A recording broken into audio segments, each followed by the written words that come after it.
I have a good news for you. क्या है? तुम्हारी जॉब की अरेंजमेंट हो गई है। कांग्रेचुलेशंस। क्या सच कह रही हो? यस। अच्छा, ये तुम कार्ड रखो। ये राहील अंकल है। तुम इस एड्रेस पे चले जाना और मेरा रेफरेंस दे देना। ऑलराइट?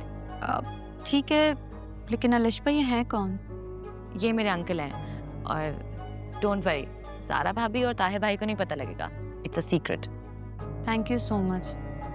तुम्हारे एहसान भी ना मैं हमेशा याद रखूंगी। ओह कम ऑन, इट्स ऑलराइट। अब नहीं, सच में तुम्हारी वजह से इतने सारे काम हो गए मेरे, वरना मैं सब अकेले कैसे कर पाती। मुझे तो ये समझ नहीं आ रहा, तुम इतनी इन्फ्लुएंशियल फैमिली से बिलोंग करती हो, फिर तुम इतना क्यों ख्वार हो रही हो? इसलिए कि अपने हिस्से के एफर्ट खुद करनी चाहिए ना। इट्स एन इम्प्रेसिव थॉट, मगर मुझे ये समझ नहीं आ रहा कि तुम्हारे इतने नामवर रिश्तेदार हैं, लेकिन उनसे तुम्हें कोई फायदा नहीं है, या फिर वो सिर्फ तकलीफ देने के लिए हैं तुम्हें?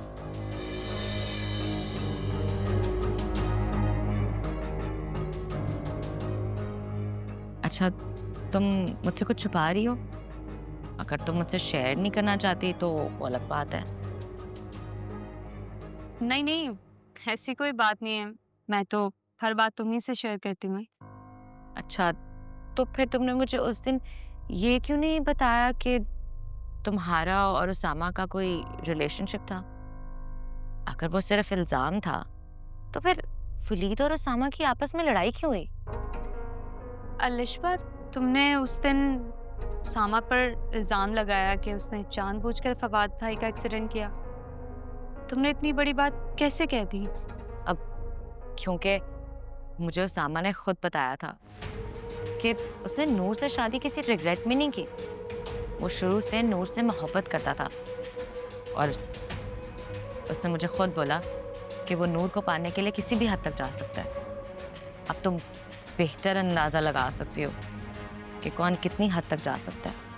इसका मतलब है कि मोहब्बत अगर जुनून बनकर सर पे सवार हो जाए तो फिर इंसान बेबस हो जाता है। मुझ जैसे नहीं, जो बेबस और नाकाम होकर मोहब्बत में खुद अपनी जान देने का सोचते हैं।